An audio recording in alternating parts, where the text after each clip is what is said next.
Graças a Pai do nosso Senhor Jesus Cristo, amados. Bom dia, tudo bem? Hoje eu trago mais uma reflexão, né? Intitulada assim: Manda uma carta para Deus, né? Mas qual é o endereço? Né? Vocês vão entender no decorrer do caminho. Então eu vou fazer uma oração antes de iniciar. Nosso Pai querido, nosso Pai amado, tudo entregamos a Ti, ó Deus. Tudo nos esvaziamos de nós, porque sabemos, Senhor, que nós por nós mesmos não conseguimos dar um passo sequer sem se esborrachar no chão, se não for a tua mão nos segurando. Assim, Pai, não queremos, Senhor, ter as guias da nossa própria vida. Queremos que tu guies nossas vidas, ó Deus. Sabendo disso, ó Deus, sendo que tu és bom, sempre foste bom, sempre serás muito bom, sabendo que tu és um Pai presente que nos ama, que nos protege, que nos guia e que faz o melhor para nós. Tudo entregamos nas tuas mãos e queremos nos esvaziar de nós, ó Pai. Pai, em testemunho a isso, queremos ouvir o que tu tens para nós, o que é da tua vontade, para que sim, seja de sustento, para não soltarmos da tua mão nunca, ó Deus. Assim, venha falar conosco, ó Deus. Clamo a Ti, em nome de Jesus, em nome de todos aqueles que o Senhor me confiou, em nome de todos os Teus escolhidos, em nome de todos os Teus filhos. Venha falar conosco conforme a Tua boa, perfeita e agradável vontade, Pai. Derrama Teu Santo Espírito sobre nós, Pai. E venha falar conosco aquilo que é do Teu agrado. Que eu aqui não fale das minhas próprias coisas, mas que eu fale do que é Teu, ó Deus. Derrama Teu Santo Espírito sobre nós, Pai. Em nome de Jesus eu clamo, Pai. Glórias a Ti, Senhor. Amém. Amados, vou ler vários textos hoje, né? Creio que vai ser um vídeo longo, mas não vou ler à toa os textos, né? É de suma importância cada texto. Se assim, se pudesse até resumiria, mas não posso, né? Cada qual tem sua fundamental importância. Sem delongas, gente, vou lá. 1 Crônicas, capítulo 22, né? A razão desse texto, eu vou explicar já, dar enfim, iniciar uma explicação a respeito desse texto, né? Por que eu falei assim, qual é o endereço de Deus? Vamos mandar uma carta para Deus, mas qual é o endereço, né? Onde que Deus está, né? A gente sempre tem uma noção de Deus está no céu. Será que está no céu? Mas onde que é o céu, né? Deus está no... Onde que a gente vai orar para encontrar Deus, né? Isso até hoje é uma grande incógnita para muitas pessoas, né? E, claro, isso tem sido algo muito buscado, saber desde os primórdios. Ou seja, sabe-se que Deus é muito mais do que hoje, gente. Sabe que Deus muito mais do que hoje. No Antigo Testamento era tido como algo realmente fundamental. Hoje, as pessoas até evitam Deus, para falar a verdade, sabe? As pessoas não querem fechar o ouvido para Deus. E naquela época as pessoas buscavam Deus, sabe? Porque sabiam que de Deus haveria todos os fundamentos da vida, da provenção, da proteção, de tudo. Hoje as pessoas querem fugir de Deus porque sabem das suas responsabilidades perante Deus, né? Claro, não estou generalizando, né, gente? Não estou falando todo mundo, estou falando que há uma grande quantidade de pessoas que não querem fugir de Deus, né? Como se pudessem, né? Enfim. E claro, no Antigo Testamento era sempre buscado um lugar para encontrar Deus, né? Um lugar onde tinha o holocausto, um lugar onde Deus se revelava a eles, né? Desde lá de Moisés, no Monte Horebe, quando Deus se revelou a ele, e revelou seu nome, eu sou quem sou, né? E até como Deus mesmo mencionou a eles a questão do tabernáculo, na sala dos Santos dos Santos, onde o sumo sacerdote se encontrava com Deus, e também no quesito do templo em que, né, Salomão edificou, né? Então isso era um quesito fundamental, né? E por que eu estou falando isso? Porque, gente, Deus é muito importante. Encontrar Deus também é. Não é que Deus é muito importante, Deus, ele lá e eu cá, não, ele tem que estar comigo, né? E claro, após, né, Salomão, ou seja, edificar o templo, ainda veio Jesus Cristo e hoje nós temos que ter mais ciência desse encontro, né? Sabes que após o Antigo Testamento sabia-se muito menos coisa do que nós sabemos hoje, né? Uma vez que Jesus Cristo rasgou o véu, né? Então toda aquela grandiosidade, toda aquela realeza que se tinha no templo, que era possível uma pessoa entrar na sala do Santo Santos, quando Cristo rasgou o véu, qualquer um pode entrar na sala do Santo Santo, né? Basta querer, ter garra e querer, né? E mesmo assim hoje, mesmo isso ainda, o encontro com Deus, pessoal de cada qual com Deus, com o Criador, com o Pai, um Pai tão amoroso, é deixado de lado, é banalizado, né? Então, mais ou menos esse é o teor, né, que a gente vai meditar hoje, né? E claro, eu vou meditar no sentido não simplesmente explicativo, né, de que cada coisa, mas no sentido de a gente buscar Deus, de encontrar Deus de verdade, gente. Porque, gente, o inimigo cega mesmo. Ele faz a gente ficar andando que nem barata tonta, para lá e para cá, cegando para a gente não ver essa importância, né? Mas de fato, uma vez que a gente encontra Deus, é algo que a gente nunca mais quer sair. Ou seja, é melhor estar um dia na presença do Senhor, com o Senhor, na presença dele, Deus, tete a tete, do que 1000 anos fora. Você sabe a magnitude da importância do quão bom é encontrar Deus? É só entender isso. É melhor estar um dia. Quantos anos você tem? 30, 40, 50, 60? Você sabe o que é 1000 anos fora é melhor estar um dia na presença do Senhor do que 1000 anos fora. Ou seja, então você pega um dia da sua vida, tá? Se você tiver um dia na sua vida, na presença do Senhor, já valeu sua vida inteira. Ainda que você viva 1000 anos, já valeu sua vida inteira. Pronto. Essa é a significância do que é encontrar Deus, né? Então vamos lá. Como eu havia dito, são vários textos. Vamos lá para os textos então. Tá, eu vou, é muito simples, tá, gente? Mas eu vou me ater só nos quais eu vi que tem razão para essa explicação, tá? Vamos lá. Tá lá, 1 Crônicas, vou iniciar na 1 Crônicas 21 a partir do versículo 28. 1 Crônicas, capítulo 21, a partir do versículo 28.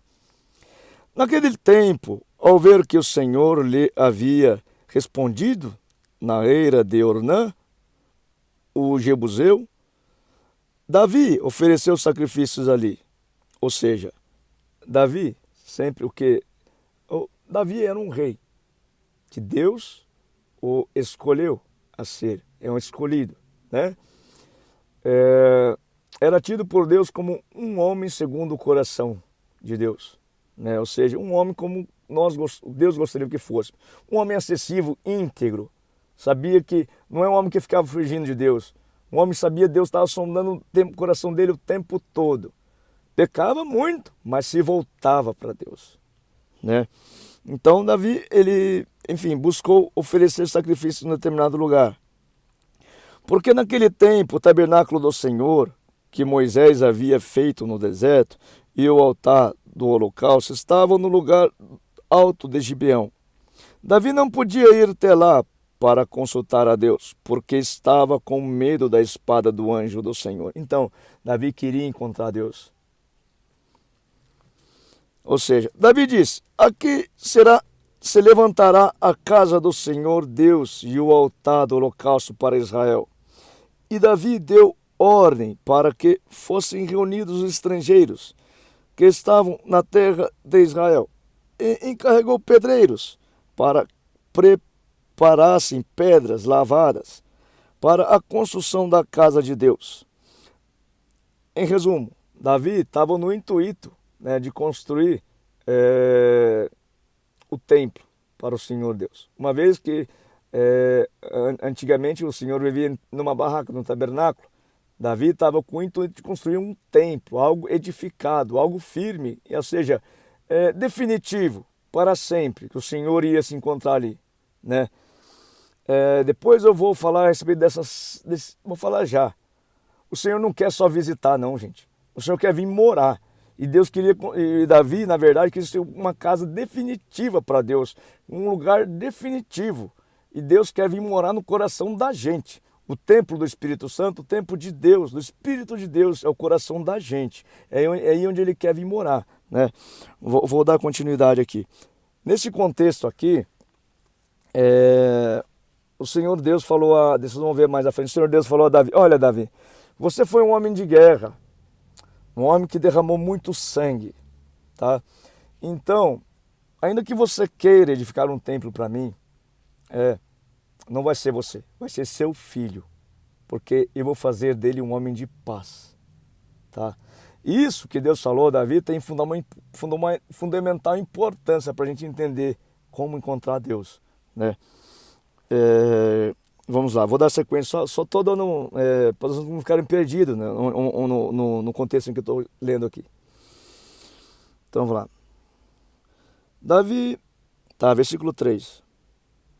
Davi juntou ferro em abundância para os pregos das folhas dos portões e para as junções, bem como bronze em abundância, que nem foi pesado. Além da madeira de cedro sem conta, porque os homens de Tiro e de Sidom traziam a Davi em grande quantidade. Pois Davi dizia... Gente, tudo isso aqui tem significado, viu o que ele está falando? Prego, madeira, te lembra alguma coisa? Em grande abundância, que nem era pesado. Te lembra alguma coisa? Sacrifício? Realmente. Você acha que para Deus vir morar no seu coração, exige sacrifício seu ou não? Para você se tornar a imagem e semelhança de Deus, para aí sim, esse coração está agradável a mim, acho que eu vou morar aí. Exige sacrifício seu ou não? Te levar um tapa na cara, perdoar. Te roubar túnica, perdoar. Te forçar a andar uma milha, perdoar. Amar vossos inimigos, orar pelos que vos perseguem. Exige sacrifício seu ou não? Sim, por isso essa razão dos pregos na madeira aqui, que é simbolizada pelo sacrifício de Cristo, que é um exemplo para nós, né? Vamos lá. Pois Davi dizia, versículo 5, pois Davi dizia, meu filho Salomão ainda é moço, inexperiente, e o templo que será edificado para o Senhor deve ser sobremodo magnífico, para nome e glória em todas as terras. Portanto, vou providenciar o necessário para a construção. Assim, antes de morrer, Davi providenciou materiais em abundância. Só vou dar uma especulada aqui. Você sabe que eu aqui sou fruto do que eu era ontem. Então, tudo que eu passei ontem, né, me deixou ser o que eu sou hoje, né? E essa representatividade eu posso trazer aqui a Salomão e Davi. Então, no sentido de que Davi era um homem de guerra, derramou sangue, e o Senhor não poderia, né, nesse quesito, permitir que ele construísse um templo, a casa para ele morar, porque Deus não era a favor da guerra, né, de derramar sangue. Então, claro, o que significa morrer um velho homem para nascer um novo homem, né? Talvez algo como eu morrer para o meu orgulho e sim edificar um coração agradável a Deus, um templo agradável ao Espírito Santo para ele vir morar. Estou contextualizando mais ou menos onde eu quero abordar esse tema disso aqui, né? Então, claro, né, nessa razão, eu vou dar continuidade aqui. E por que foi ter que Davi preparou o material? Né? Aí fica a pergunta, por que Davi preparou material para Salomão? Porque não se morre um velho homem de uma hora para outra. E não se nasce um novo homem de uma hora para outra. o templo era grandioso. O templo era grandioso. A construção do templo, dessa edificação desse coração, inicia-se no velho homem, né? O velho homem não é assim, ó, no estalo, morri e nasci de novo. Não, é um processo longo, né?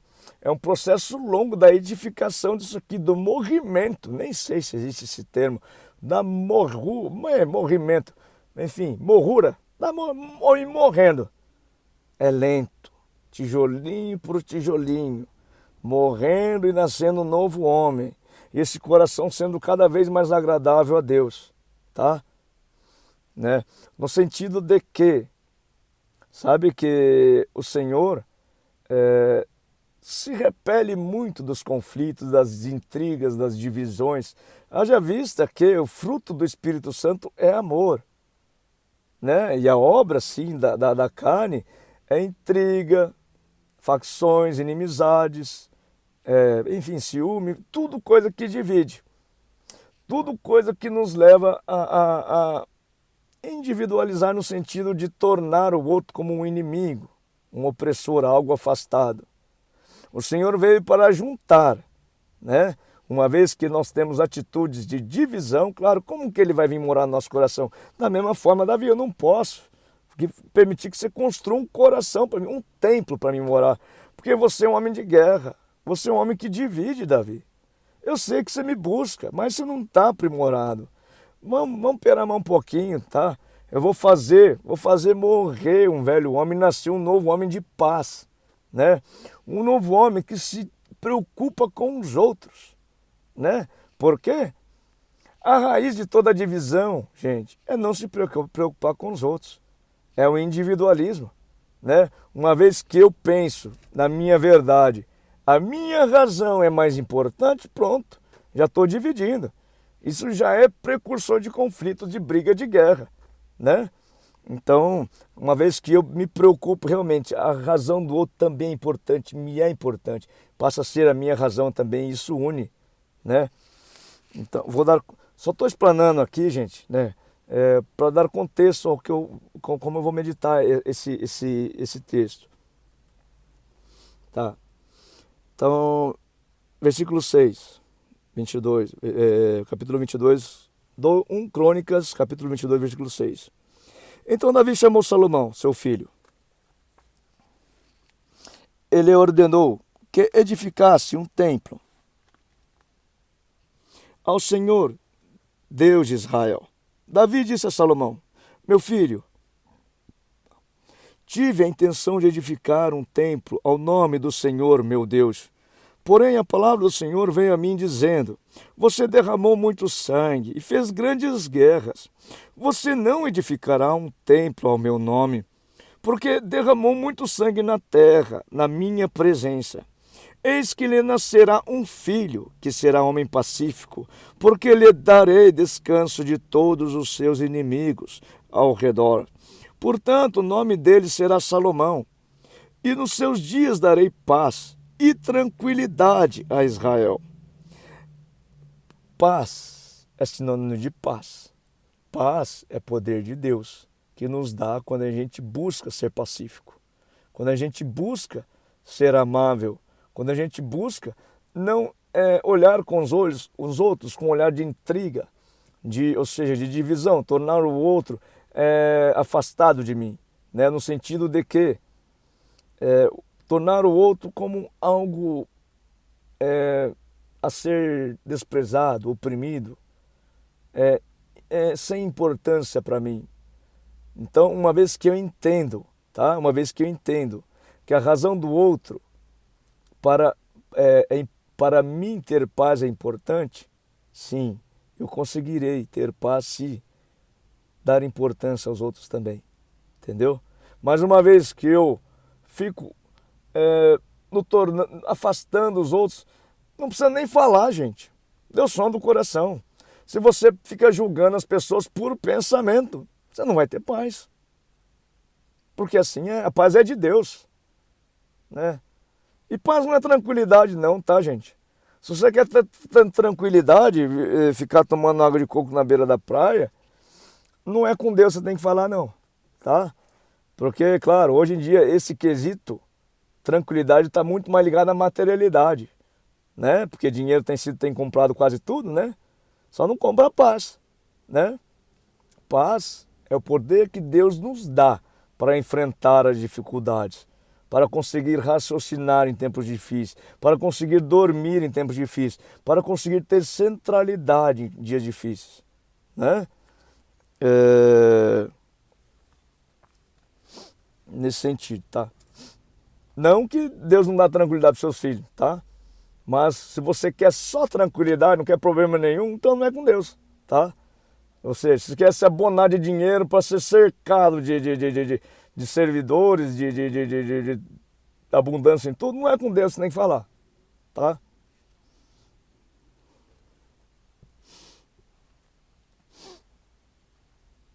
Vamos lá. Parei aqui. Agora, meu filho, ou seja, Davi falando a Salomão, agora, meu filho, que o Senhor esteja com você, a fim... Tá, perdão, gente, vou falar. Versículo 9: Eis que lhes nascerá filho, ele será homem pacífico, porque lhe darei descanso de todos os seus inimigos ao redor. Portanto, o nome dele será Salomão, e nos seus dias darei paz e tranquilidade a Israel. Este edificará um templo ao meu nome. Olha, ele me será por filho, e eu lhe serei por pai. E eu estabelecerei para sempre o trono no seu reino sobre Israel. Você quer você ter um pai tão bom como Deus, que te cuida em tudo. Tudo, tudo, tudo. Você quer viver o Salmo 91 dia a dia. Preparam, edificam um templo no seu coração. Um lugar agradável, Deus, para ele ficar. Se afaste das divisões, das brigas, das intrigas, do julgamento das outras pessoas. Perdoe, perdoe, perdoe para você não se contaminar com o mal.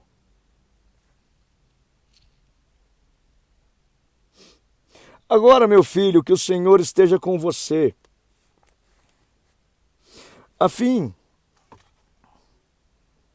Agora, meu filho, que o Senhor esteja com você, a fim de que você prospere, possa edificar a casa do Senhor, seu Deus, como ele disse a seu respeito. Que o Senhor lhe conceda prudência, entendimento, para que, quando for rei sobre Israel, você guarde a lei do Senhor. Prudência e entendimento, né?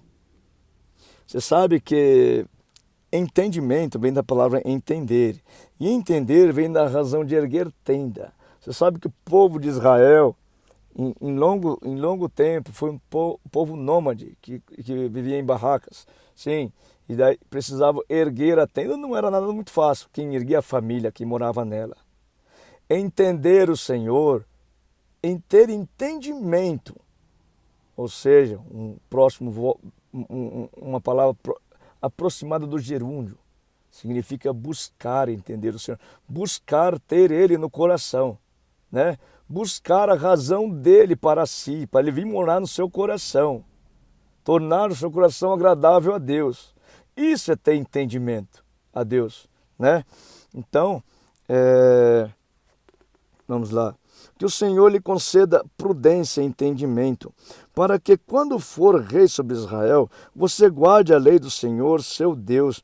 Então você prosperará se tiver o cuidado de cumprir os estatutos e os juízos que o Senhor ordenou a Moisés a respeito de Israel. Seja forte, corajoso, não tenha medo, nem fique assustado. Eis que, com muito esforço, preparei para a casa do Senhor olha lá, muito esforço, gente. Então, edificar já começou lá no tempo, no homem velho, com muito esforço, muita negação do meu orgulho, né? Para assim me tornar um homem mais humilde, morrer o homem velho para o orgulho e nascer um homem novo, mais humilde. Dia a dia, a gente tem que ir morrendo dia a dia para morrer o velho homem e nascer um homem mais humilde, entende? Pacífico. Eis que com muito esforço preparei para a casa do Senhor 3.400 toneladas de ouro, veja, e mais de 34 mil toneladas de prata, e bronze, e ferro, em tal abundância que nem foram pesados. Prata, bronze, ferro, cada isso tem seu significado, sabe? Vamos lá, vou dar sequência à leitura. Depois eu vou explanar a respeito desse significado. Também preparei madeira e pedras, cuja quantidade você pode aumentar. Além disso, você tem um grande número de trabalhadores, cortadores de pedra, pedreiros, carpinteiros, peritos em todo tipo de trabalho, em ouro, prata, bronze e ferro, que não se pode contar. Portanto, mãos à obra, e que o Senhor esteja com você. Davi ordenou a todos os chefes de Israel que ajudassem Salomão, seu filho, dizendo: não está com vocês o Senhor seu Deus? E não é fato que lhes deu paz por todos os lados? Pois ele entregou nas minhas mãos os moradores dessa terra, a qual está sujeita diante do Senhor, diante do seu povo. Agora disponha o coração e a alma para buscar o Senhor, seu Deus. Preparem-se e comece a construir o santuário do Senhor, Deus, para que a arca da aliança do Senhor e os utensílios sagrados de Deus sejam trazidos a este templo, que será edificado ao nome do Senhor. Enfim, essa é a ordenança de Davi a Salomão. Claro, Davi, em um certo momento, ordenou Salomão como rei, e depois de um tempo, Salomão começou a construir o templo, né? E eu vou lá nesse tempo em que Salomão começou a construir o templo, né? Vamos lá. Está lá em 2 Crônicas, vou a partir do capítulo 2. Deixa eu ver aqui. Desculpa, gente. Assim como eu seguro o celular com uma mão e a Bíblia com outra mão, né, para tornar mais fácil. Vamos lá então. 2 Crônicas capítulo 2. Está intitulado assim: Salomão faz aliança com Irão. Salomão resolveu edificar o templo ao nome do Senhor, bem como um palácio para o seu reino. Salomão designou 70.000 homens para levarem as pedras e 80.000 para talharem pedras nas montanhas. 80.000 para talharem pedras nas montanhas. Você sabe o que é talhar pedra na montanha, gente? É você reduzir o tamanho da montanha. Você sabe o que é uma montanha perante a espiritualidade? É o altivo, orgulhoso. Então, gente, o que é a gente dando um tapa na cara da gente, e a gente falando: pai, perdoa, eles não sabem o que faz, pai, perdoa, é nós diminuindo nosso orgulho, né? É esses homens talhando as pedras na montanha para edificar a casa do Senhor.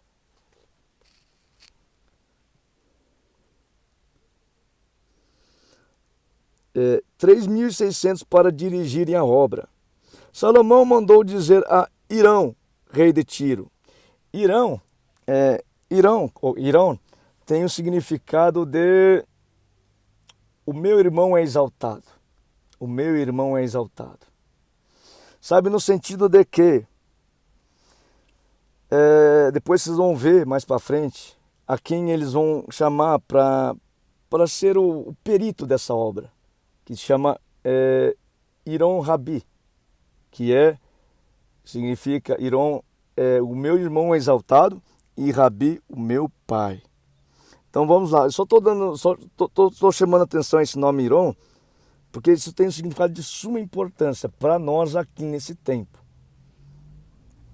Mais para nós do que para eles, porque naquele tempo não tinha Jesus Cristo, mas hoje nós temos.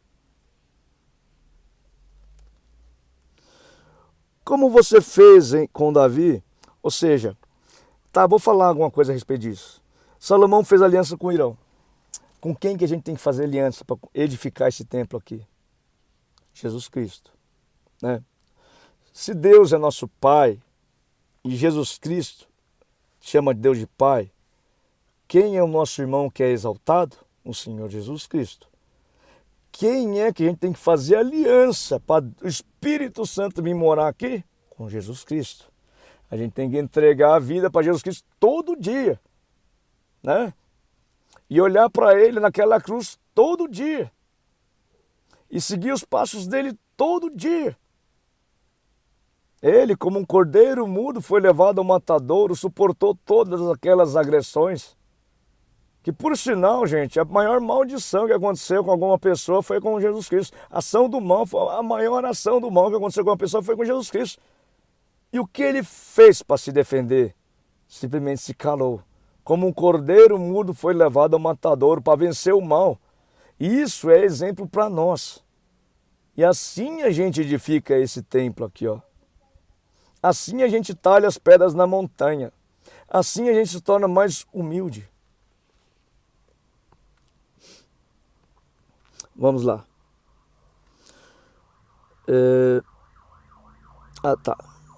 Salomão mandou dizer a Hirão, rei de Tiro: como você fez com Davi, meu pai, ele lhe mandou cedros para edificar o palácio em que morasse, assim também faça comigo.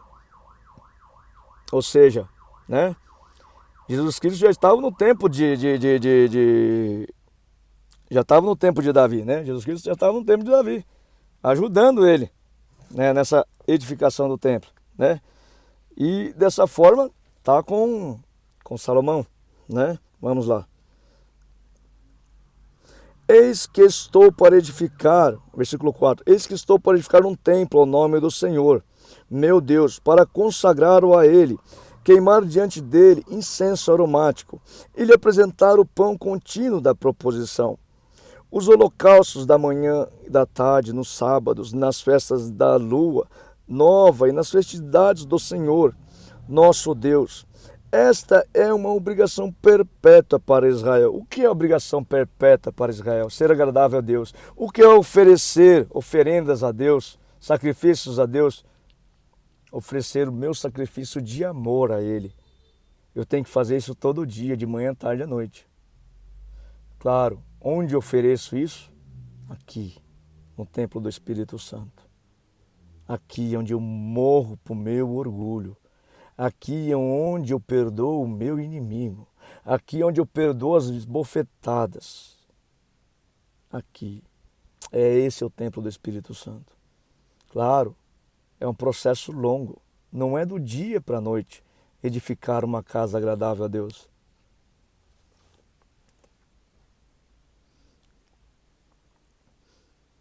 Tá. Versículo 5. O templo que edificarei será grande, porque o nosso Deus é maior do que todos os deuses. No entanto, quem seria capaz de edificar um templo, visto que os céus e até o céu dos céus não o podem conter? E quem sou eu para lhe edificar um templo, a não ser para queimar incenso diante dele?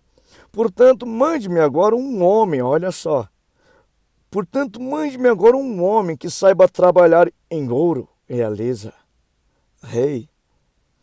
Em prata, foi vendido por 30 moedas de prata. Quem foi vendido? Em bronze, o que significa bronze? Na Sagrada Escritura, um dos significados de bronze é separação do profano, ou seja, e do sagrado.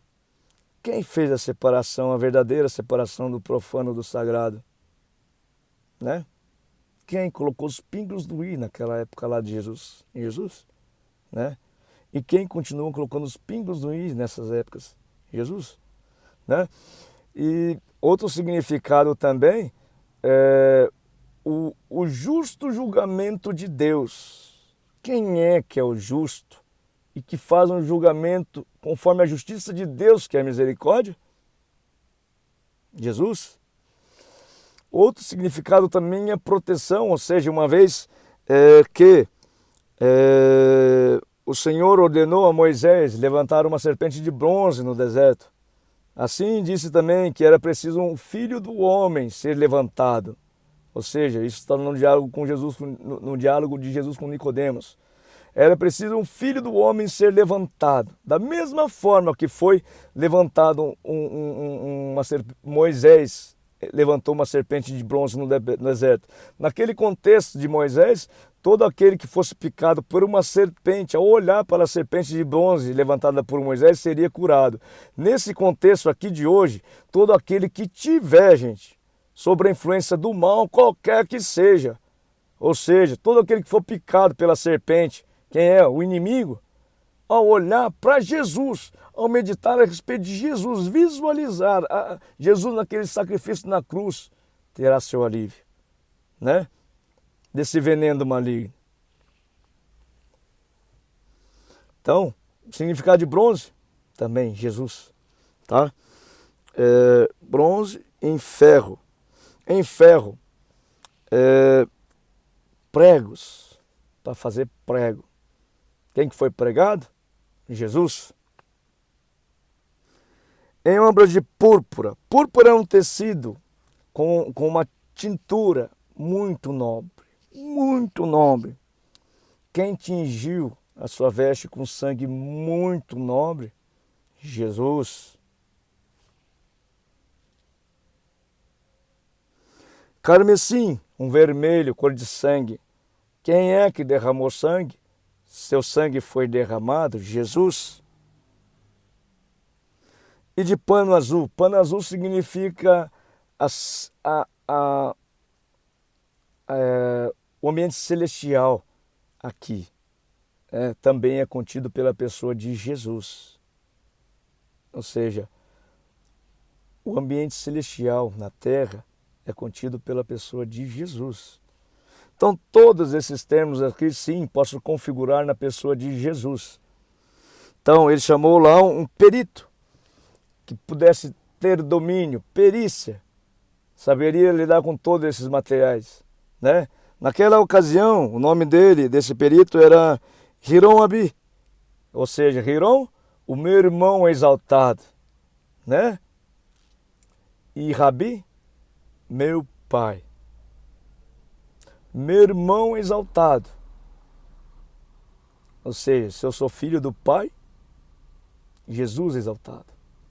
Meu pai, o meu irmão exaltado. Né? Se eu sou filho de Deus, o meu irmão exaltado. Ou seja, hoje trago aqui a conotação de que o perito que nos vai ajudar a construir esse templo é Jesus. Né? Tá. Que saiba fazer obras de entalhe. Quem era carpinteiro? Que saiba fazer obras, deixa eu ver. Que saiba fazer obras de entalhe, juntamente com os peritos que estão comigo em Judá e em Jerusalém. Hein? Aqueles apóstolos lá, aonde eles iniciaram tudo. Os quais Davi, meu pai, contratou.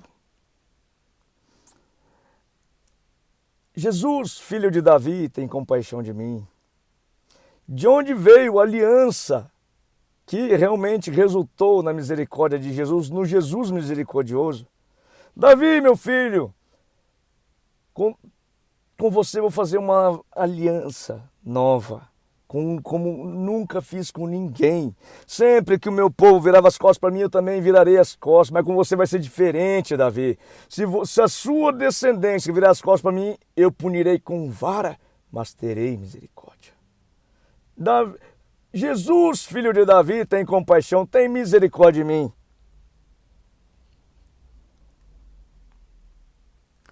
Mande-me também madeira de cedro, ciprestes e sândalos do Líbano, porque bem sei que os seus servos sabem cortar madeira no Líbano.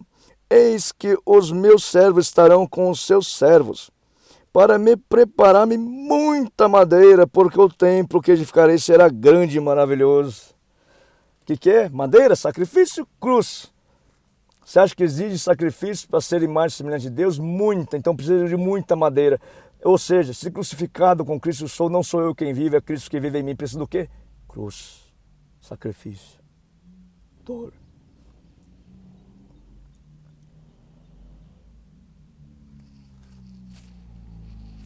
Deixa eu ver aqui, parei. Tá. para me preparar muita madeira, porque o tempo que edificarei será grande e maravilhoso. Deus ficar, na real, Deus vindo morar no seu coração é tudo, é tudo, tudo, tudo, tudo que você pode obter de tudo aqui. Fora disso, tudo é nada. Porque na verdade, gente, esse é o objetivo para que a gente está aqui. A gente está aqui para Deus vir morar no nosso coração, para a gente viver com Ele na glória. Exatamente, é só para isso você está aqui. Você não está aqui para construir mansão, para ir para a praia, para passear. Se não for o propósito de Deus vir morar no teu coração, não serve para nada. Sua vida vai ser nada. Na real, por que Salomão, a pessoa mais sábia que pisou nessa terra fora Jesus, falou então no capítulo 12 de Eclesiastes? Tudo é vaidade. Você quer saber uma coisa importante? Teme a Deus e faz a vontade dele. Pronto. Daí ele vem morar no seu coração.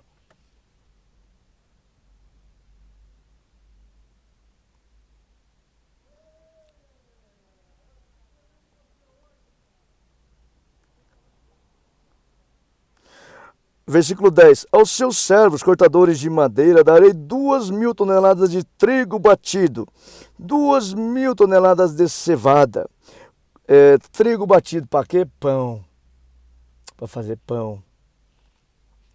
Cevada é um cereal mais humilde, né? Ou seja, mais barato naquela época, menos nobre, né? Ou seja, significa o quê?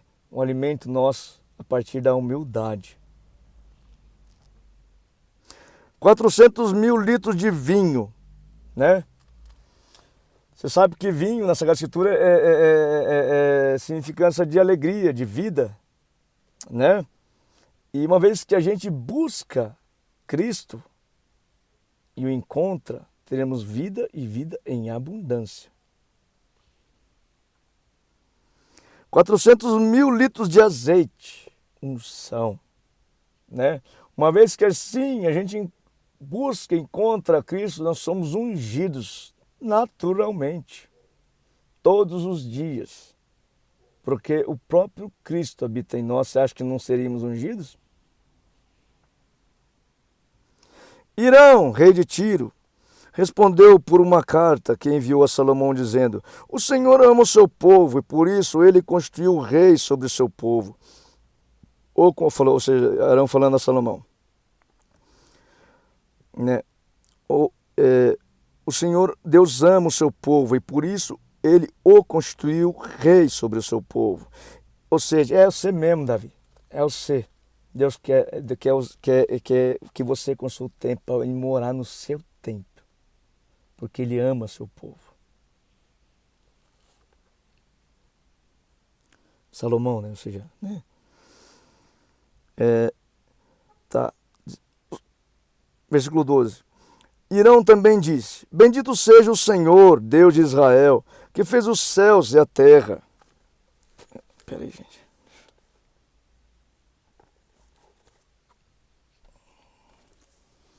Desculpa, tá, gente? É que não tem muita aparato aqui para fazer esse vídeo, mas vamos lá. Parei aqui no... Hirão também disse, bendito seja o Senhor, Deus de Israel, que fez os céus e a terra, que deu ao rei Davi um filho sábio, dotado de prudência e entendimento, que edifique um templo ao Senhor e um palácio para o seu próprio reino. E agora vou enviar um homem sábio, de grande entendimento. Veja, Hirão falando a Salomão. Uma vez que Salomão pediu um perito a Hirão para ajudar na construção desse um especialista para construir esse coração aí, esse templo, né? E agora eu vou enviar um homem sábio, de grande entendimento, a saber, Hirão-Abi, que significa, significado de Hirão, o meu irmão é exaltado, e Abi, meu pai, o meu pai. Então, hoje temos por certo que é Jesus Cristo que nos ajuda a edificar o templo do Espírito Santo, um especialista, porque ele nos mostrou tudo o que deveríamos fazer. Filho de uma mulher, das filhas de Dan, e cujo pai era da cidade de Tiro. Ele sabe trabalhar.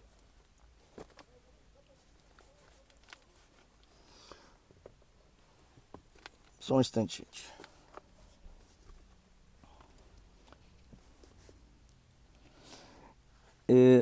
Ele sabe trabalhar em ouro, em prata, em bronze, em ferro, em pedras, em madeira, como havia falado antes, né? Em obras de púrpura, de pano azul, de linho fino, linho finíssimo e branco. As vestes daqueles que estavam entrando lá em Apocalipse, linho finíssimo, branco, alvejado no sangue, né? Qual sangue? Do Cordeiro, do sacrifício, que hoje nós sim precisamos aprender com ele como alvejar. Como? Amor. Amai-vos uns aos outros como eu vos amei. Esse é o meu mandamento que Jesus nos deixou, né? Tá. Linho fino em obras de carmesim. É hábil para toda obra de entalhe e para elaborar qualquer plano que lhe for apresentado, juntamente com seus peritos, os peritos de Davi, meu senhor, seu pai. Agora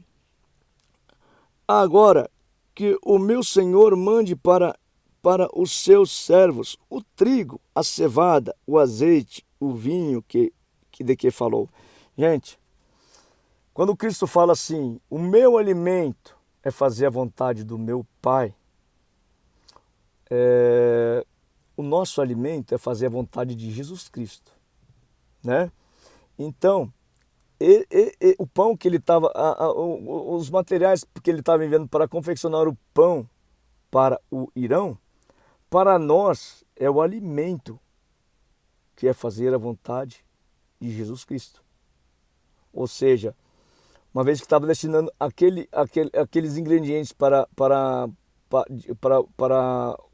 fazer o alimento para Irão, né? Ou seja, Salomão iria preparar o alimento para Irão, né?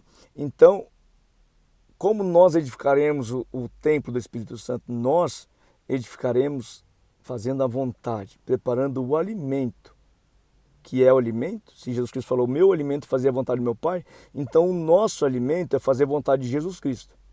Então isso faz significância com o nosso dever, o que devemos fazer para preparar o templo.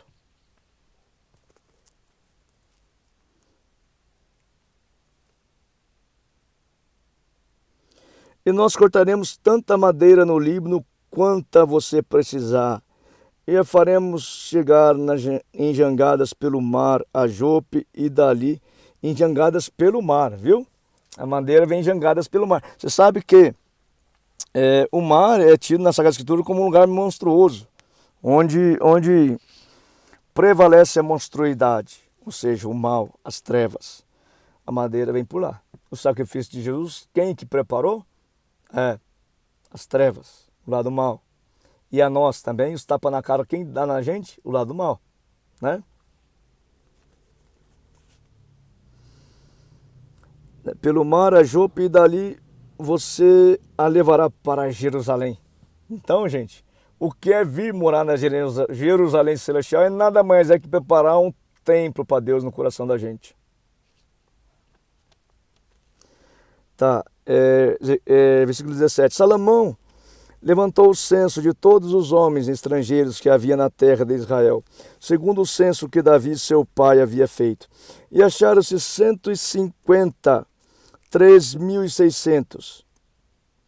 Destes, Salomão designou 70.000 para levarem as cargas, 80.000 para talharem pedras na montanha e 3.600 para dirigirem o trabalho do povo.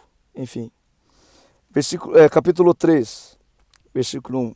Salomão edifica o templo. Salomão começou a edificar a casa do Senhor em Jerusalém, no Monte Moriá, onde o Senhor havia aparecido a Davi, seu pai, lugar que Davi tinha designado na eira de Ornã, o Jebuseu. Lugar em que, onde que é isso? é o mesmo lugar em que Deus, enfim, aqui apareceu para Davi. Aonde que a gente encontra Deus para que ele venha morar aqui? No mesmo lugar. Jerusalém. Aonde é essa Jerusalém aqui? Celestial? Nova Jerusalém, amada Jerusalém? Aqui.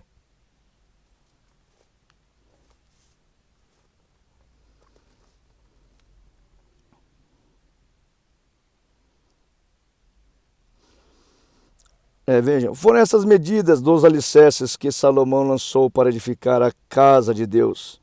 Alicerce, fundamento, né? Vejam, de fundamental importância dessas medidas também. Tá, vamos lá. Então, vamos falar da... Tá. Foram essas medidas dos alicerces que Salomão lançou para edificar a casa do templo. 27 metros de comprimento por 9 de largura. 27, 3 vezes 3 vezes 3. Jesus Cristo, ele morreu com 33 anos, ou seja, cumpriu sua missão, foi para a glória, com 33 anos, no terceiro mês, e no terceiro dia, se eu não me engano.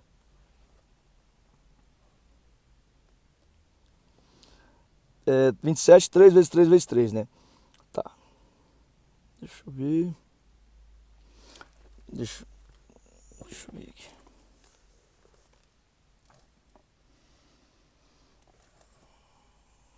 Perdão, gente. Deixa eu ver aqui.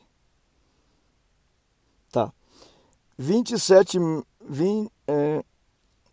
metros de comprimento por 9 de largura. 9, 3 vezes 3, idade de Cristo.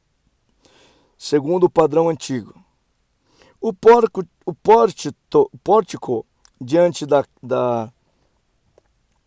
o pórtico diante do lugar santo e a altura, o pórtico diante da casa tinha 9 metros no sentido da largura do lugar santo e a altura era de 54 metros. 54 é 27 vezes 2 e 27 é 3 vezes 3 vezes 3, né? Então, gente, o que significa isso?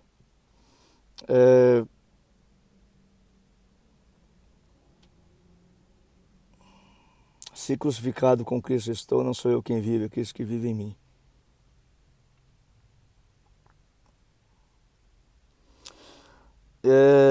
E na verdade, só falando a respeito do 3. 3 é um número pleno, completude, íntegro, inteiro. O que Deus quer que sejamos? Íntegros, inteiros, não sejamos falsos com Ele. Porque na verdade, gente, ainda que um filho seja um pouco teimoso, mas se ele for verdadeiro com seu pai, é possível o relacionamento. Mas se ele for falso com seu pai, é impossível o relacionamento. Né?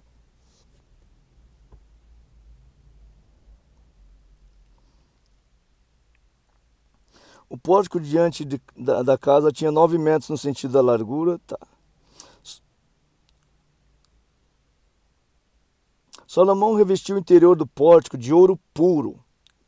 Agora versículo 5. Você vai ver que todo o revestimento de ouro puro. Ouro significa realeza, tá? Então, esse lugar, esse coração que você edifica, é um coração apto a viver o reino de Deus, né? Buscai primeiro o reino de Deus e todas as outras coisas vos serão acrescentadas.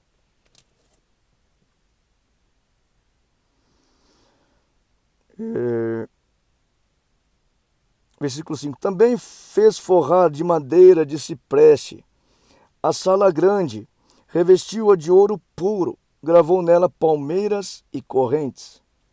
Sabe, eu lembro muito bem uma cena daquele filme Paixão de Cristo, em que Pilatos fala aos fariseus, quando os fariseus apresentaram Jesus a Pilatos, e falou assim, Pilatos falando, esse não era o profeta que vocês saudaram com palmeira quando entravam na cidade? Agora vocês querem matá-lo, crucificá-lo? Ou seja, em que contexto Jesus estava ali? Com correntes, preso, aprisionado, como um cordeiro mudo sendo levado ao matadouro, sabe? Isso aqui é a decoração, né, da edificação desse templo. É nesse teor de cenário que se constrói o templo. Como um cordeiro mudo sendo levado ao matadouro. Jesus Cristo é o exemplo, gente.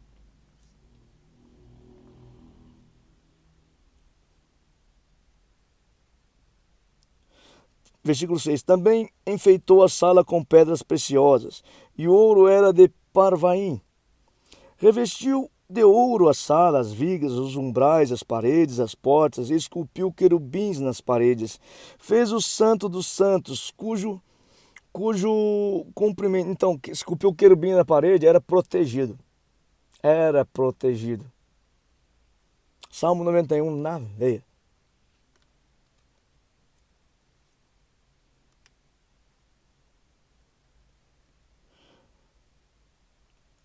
Tá. Fez o Santo dos Santos, cujo comprimento era de 9 metros, segundo a largura da sala grande, e a largura também era de 9 metros. Mas enfim, sala dos Santos não.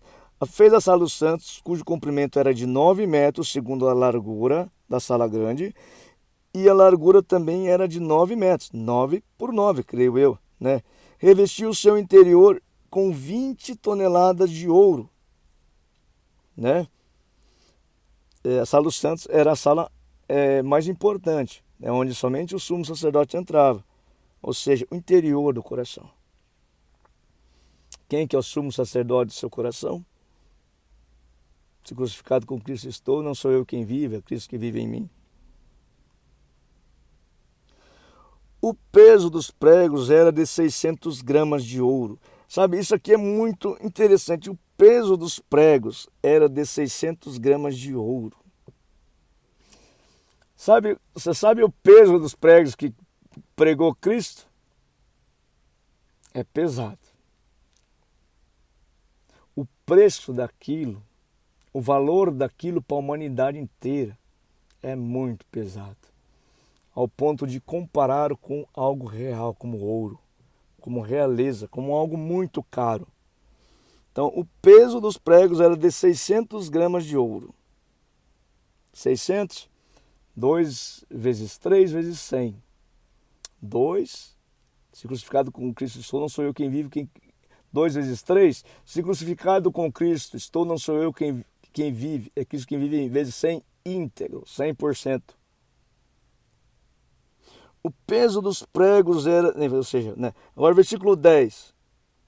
No Santo dos Santos, Salomão fez 2 querubins de madeira, ou seja, na sala principal, né? Ou seja, na sala principal, quando digo assim, onde se encontrava Deus, ali, né? Diante da Arca da Aliança, na sala do Santo dos Santos, onde realmente o âmago do coração, ou seja, onde está Jesus lá, né?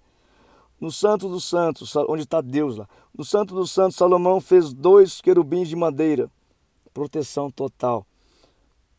Os revestiu de ouro, proteção real, da realeza. E quando se fala aqui a respeito da magnitude dele, é grande a proteção.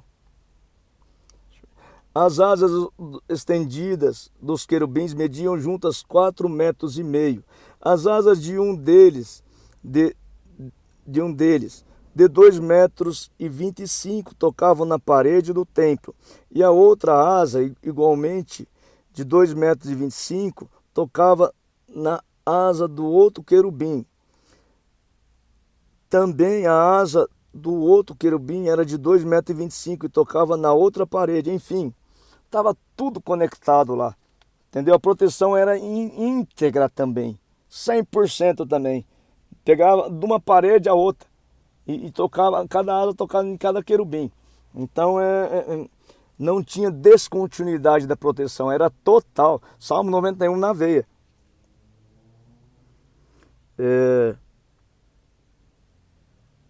Tá. As asas desses querubins se estendiam por 9 metros Eles estavam em pé, com os rostos voltados para o santo lugar, ou seja, onde estava a Arca da Aliança, né? Salomão também fez o véu de pano azul, de púrpura, lá, o pano que separava, né, a sala dos Santos Santos do outro local, né, do lugar santo. Do lugar santo, não, do santuário, né? Creio que seja assim. Salomão também fez o véu de pano azul, púrpura, carmesim, linho fino. Enfim, tudo falamos a respeito desses termos. Pano azul, púrpura, carmesim, linho fino. Pano azul, celestial. Púrpura, algo nobre. Carmesim, vermelho, cor de sangue. Linho fino, alvejado no sangue. E mandou bordar nele figuras de querubins. Essa é a decoração celestial. Tá. Versículo 15. Salomão fez também, diante da sala, 2 colunas de 15 metros e meio de altura, com um capitel de 2,20 metros sobre cada uma delas. Também fez correntes, como as do Santo dos Santos, e as pôs no alto das colunas. Fez também 100 romãs, as quais pôs nas correntes. Levantou as colunas diante do templo, uma à direita e outra à esquerda. As colunas da direita deu o nome de Jaquim, e a coluna da esquerda deu o nome de Boaz. Capítulo 4, continuação, versículo 1. Salomão também fez um altar de bronze de 9 metros de comprimento, 9 metros de largura e 4,5 metros de altura. Fez também o mar de fundição redondo de 4,5 metros de uma borda até a outra e de 2,20 metros de altura. E a medida da circunferência correspondia a um fio de 13,5 metros. Ou seja, a medida da circunferência é a circunferência, né? Quando você percorre toda a circunferência, a medida dela é 13,5 metros. Por baixo da sua borda, ao redor, havia figuras de touros, 10 a cada meio metro. Estavam em 2 fileiras. Você está vendo que aqui a razão do 9 está sendo do 9, ou seja, 9 está dividido pelo meio, que é 9 é 4,5, né? 4,5 de comprimento, 4,5 de largura, né? 4,5 de altura. Não, perdão. É 9 de altura, 4,5 de altura. Perdão, gente, deixa eu ler novamente aqui. Salomão também fez um altar de bronze, 9 metros de comprimento, 9 metros de altura, 4,5 metros de largura, 9 metros de largura e 4,5 metros de altura. Olha, agora veja bem. Fez também o mar de fundição redondo de 4,5 metros de borda até a outra. Entendeu? É 9 vezes 9 dividido por 2. Esse mar de fundição redondo, né? E a medida da circunferência é de 13,5 metros. O que é 13,5 metros? 13,5 metros é 27 dividido por 2, né? Você vai ver que é a metade, tá? É a metade. Isso tem um significado muito importante. Por baixo da sua borda, ao redor, havia figuras de touros, 10 a cada meio metro. Meio metro novamente. Metade. Estava em 2 fileiras e foram fundidas quando se fundiu o mar de fundição. Veja, mar tem um significado, tá? Você já sabe qual é, né? O mar de fundição se apoiava sobre 12 touros de bronze. 3 olhavam para o norte, 3 para o oeste, 3 para sul, 3 para leste.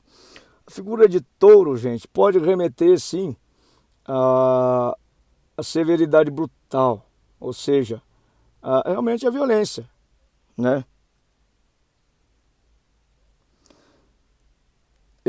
O mar de fundição se apoiava sobre eles, cujas partes posteriores convergiam para dentro.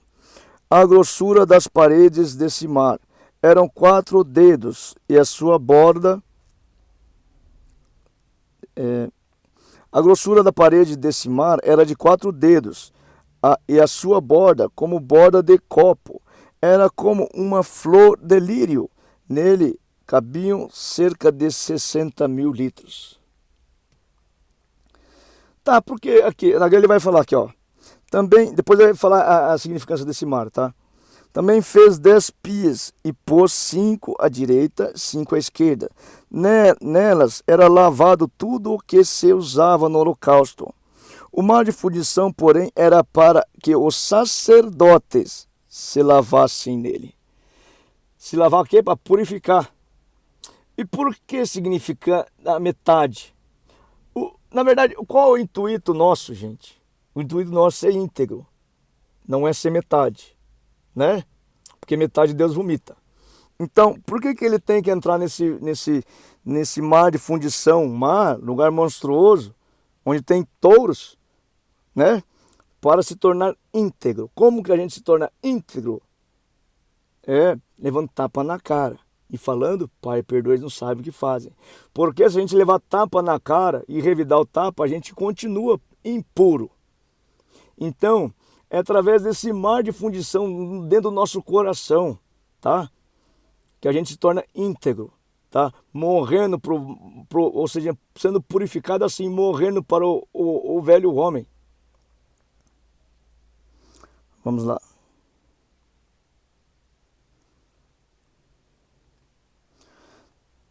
Tá. Versículo 6, capítulo 4, 2 Crônicas, capítulo 4, versículo 6. Tá. Versículo 7, perdão. Fez também 10 candelabros de ouro, segundo havia sido ordenado, e os pôs no templo, 5 à direita e 5 à esquerda.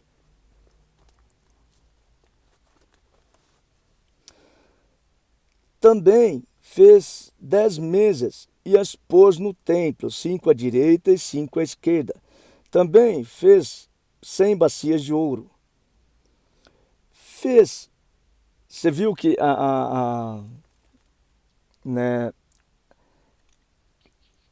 o quesito que ele intitulou aqui é 10, ou seja, e 100, né?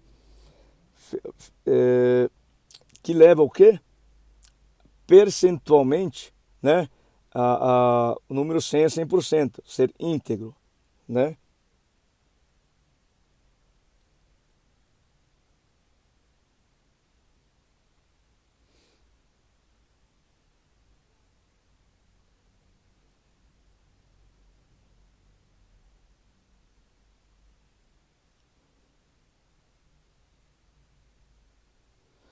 Ou seja, fez 10 candelabros de ouro, segundo a direita e segundo a esquerda. Perdão, gente. Fez 10 candelabros de ouro, segundo havia sido ordenado, e os pôs no templo, 5 à direita e 5 à esquerda. Também fez 10 mesas, e pôs no templo, 5 à direita e 5 à esquerda. 10 vezes 10, 100. Também fez 100 bacias de ouro. Mas o pátio dos sacerdotes e o pátio grande, bem como as portas deles, os quais revestiu de bronze, e pôs o mar de fundição ao lado direito para o lado sudeste. Deixa eu ligar a luz.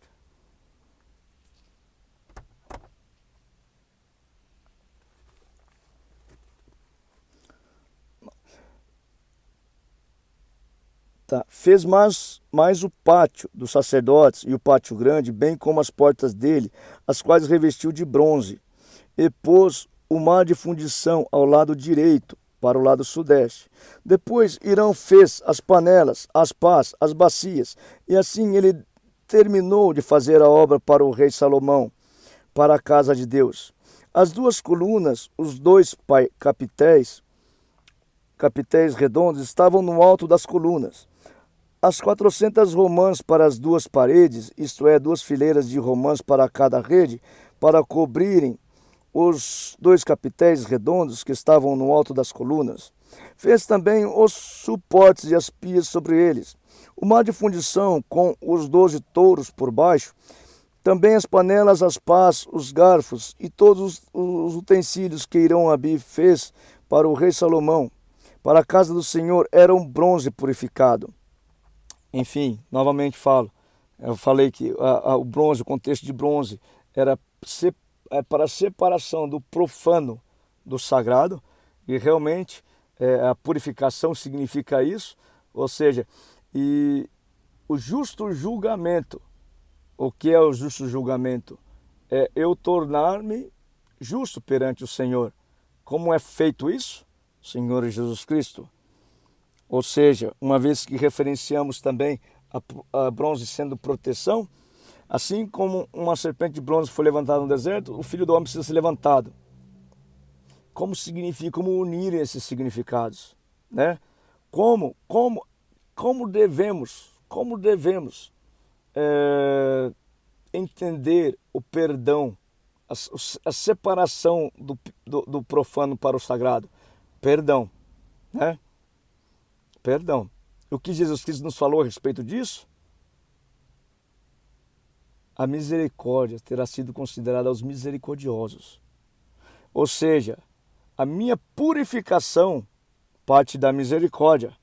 Ou seja, eu quero ser purificado, eu tenho que também ser misericordioso. Eu quero ser perdoado, eu tenho que ser perdoador também, né? Então, nesse contexto em que aqui cabe Cristo, e hoje nós sabemos o que Cristo tem por separador do profano do sagrado, tem por o verdadeiro juiz e tem por o significado do auxílio à proteção para se conseguir chegar a essa separação do sagrado. Uma vez que da mesma forma como uma serpente de bronze foi levantada no deserto, se nós nos remetemos a Cristo, como aquele povo se remeteu à serpente de bronze, sim, conseguiremos sim separar o profano do sagrado, conseguiremos sim obter o justo juízo para nós, ou seja, a misericórdia. O juízo de Jesus, né? Porque o juízo da lei pecou, morreu. O juízo de Jesus tem misericórdia. Ele nos perdoa e nos lava de todos os nossos pecados. Isso é purificação nos dias de hoje, tá, gente? Estou usando esses termos aqui para a gente entender o significado da purificação nos dias de hoje.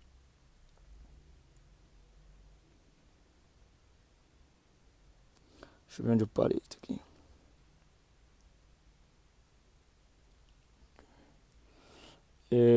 Tá.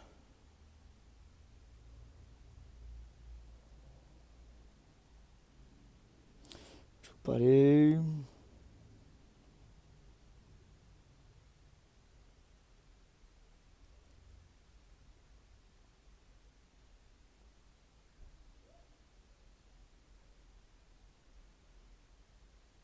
Tá, versículo 17. O rei os fez fundir em terra barrenta, na planície do Jordão, entre Sucote e Zereda. Ou seja, todos esses utensílios de bronze foram fundidos em terra barrenta. O que é matéria-prima da mão do oleiro? Barro. Para fazer o vaso do oleiro? Barro, né? Como então unir o significado de vaso do oleiro ao quesito bronze, né? Na verdade, gente, o perito que fundiu lá é Jesus. E quem é as mãos do vaso do oleiro, senão a figura de Deus transfigurada em Jesus? Ou seja, aquilo que Jesus viveu nos mostra como é a ação de Deus em nós também para sermos mais semelhança de Deus e fazer de nós vaso de oleiro. Ou seja, Jesus é o caminho verdadeiro que nos leva à vida. Ele é o exemplo para nos levar à vida, nos levar a Deus. Então, gente, o perito é Jesus. Nós somos o barro, onde ele sim vai tornar-nos honráveis, assim como o bronze é honrável no quesito de separar o sagrado do profano, assim do justo juiz. Enfim, vocês Se eu ficar pensando muito, eu não vou terminar esse vídeo, né? Vamos lá.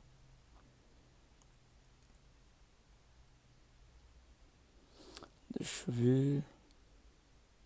Tá, versículo 18. Salomão fez todos estes objetos em grande abundância, não se verificando o peso do seu bronze. Salomão, porque isso, gente, é um longo processo. É todo dia que a gente tem que morrer para o velho homem nascer pelo novo homem. É todo dia nova prova, né? Por que a gente vive aqui 100 anos? Para uma importância só.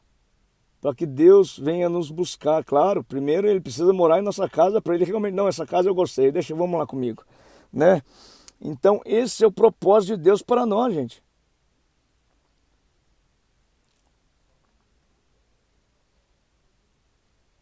Salomão fez todos esses objetos em grande abundância, não se verificando o peso do seu bronze.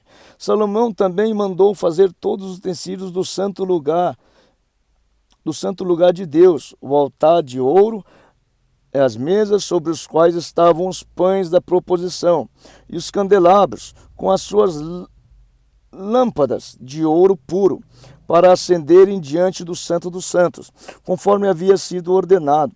As flores, as lâmpadas e as pinças eram do mais fino ouro.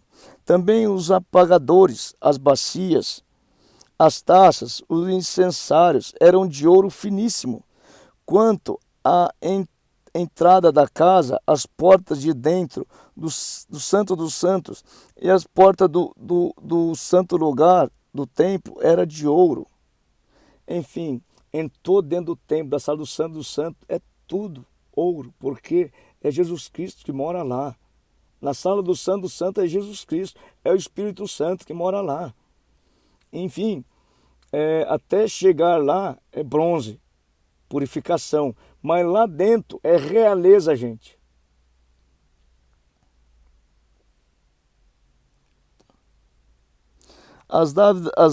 Capítulo 5 agora. Está intitulado assim, As dádivas de Davi colocadas no templo. Quando Salomão terminou toda a obra, que é versículo 1, capítulo 5, versículo 1. Quando Salomão terminou toda a obra que fez para a casa do Senhor, trouxe as coisas que Davi, seu pai, havia dedicado, a prata, o ouro, todos os utensílios. Salomão pôs tudo isso entre os tesouros da casa de Deus. Então Salomão congregou os anciãos de Israel e todos os chefes das tribos, os chefes das famílias dos israelitas em Jerusalém, para levarem a arca da aliança do Senhor, da cidade de Davi, que é Sião, para o templo. Todos os homens de Israel se congregaram junto ao rei na ocasião da festa, que foi no 7º mês. Quando todos os anciãos de Israel chegaram, os levitas pegaram a arca do Senhor e levaram para cima, com a tenda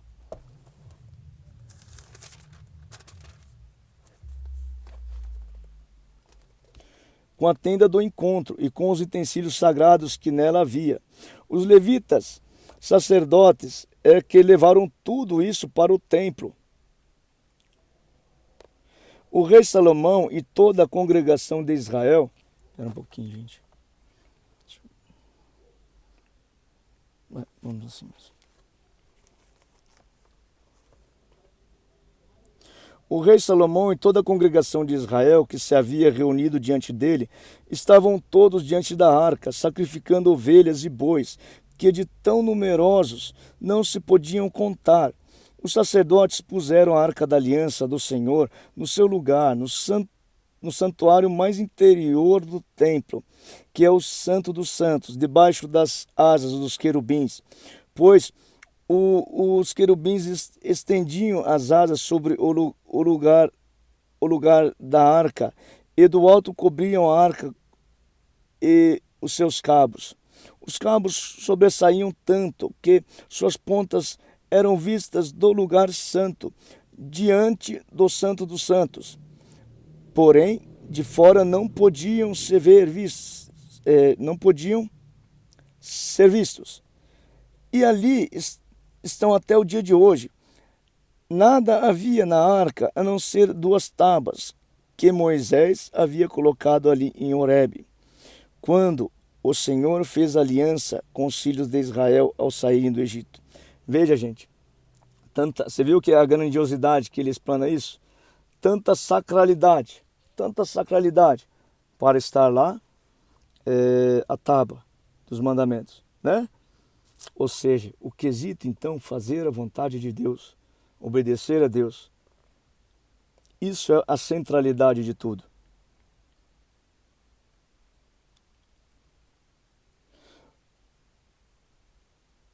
Tá, versículo 11. Quando os sacerdotes saíram do santuário, porque todos os sacerdotes que estavam presentes se santificaram, sem respeitar os seus turnos, e quando todos os levitas que eram cantores, isto é, Asafé, Hermã, Jedutum, e os filhos e irmãos deles, vestidos de linho fino, estavam em pé no lado leste do altar, com símbolos, harpas, liras, e com eles até 120 sacerdotes, que tocavam trombetas. E quando uníssono, ao mesmo tempo, tocaram as trombetas e cantaram para se fazerem ouvir, para louvar e dar graças ao Senhor. E quando levantaram eles a voz com trombetas, símbolos e outros instrumentos musicais, para louvarem o Senhor, porque Ele é bom, porque a sua misericórdia dura para sempre, então o templo, a saber, a casa do Senhor, se encheu de uma nuvem, de maneira que os sacerdotes não puderam permanecer ali para ministrar por causa da nuvem, porque a glória do Senhor encheu a casa de Deus. Então Salomão disse: o Senhor declarou que habitaria em trevas espessas. Eu edifiquei uma casa para tua morada, lugar para a tua eterna habitação. Enfim, gente, você viu que esse louvor que eles prestavam ao Senhor era feito no lugar, não na sala do Santo Santo, lugar externo à sala do Santo Santo, ou seja, no lugar, no santuário, né? E ele falou: olha, o Senhor declarou que habitaria em trevas espessas. Lá é o lugar da purificação também, lugar externo. A sala dos santos é um lugar puro, né? Então, o que significa isso? Deus quer morar no pecador, que Ele perdoar, que Ele purificar, né? Jesus vem buscar o quê? O perdido. Versículo 3, capítulo 6, 2 Crônicas 6, versículo 3. Depois o rei voltou o rosto e abençoou toda a congregação de Israel, que se mantinha toda em pé. Salomão disse: bendito seja o Senhor, o Deus de Israel, que falou pessoalmente com Davi, meu pai, e pelo seu poder cumpriu o que prometeu, dizendo: desde o dia em que tirei meu povo da terra do Egito, não escolhi cidade alguma de todas as tribos de Israel para edificar um templo a fim de ali estabelecer o meu nome. Nem escolhi homem algum para chefe do meu povo de Israel, mas escolhi Jerusalém para que ali seja estabelecido o meu nome. Escolhi Davi para governar o meu povo de Israel. Também Davi, meu pai, havia proposto em seu coração edificar um templo ao nome do Senhor, o Deus de Israel. Porém o Senhor disse a Davi, meu pai: você fez bem quando resolveu em seu coração edificar um templo ao meu nome. Todavia não será você quem edificará esse templo, o seu filho que descenderá. Deixa eu ligar a luz aqui novamente.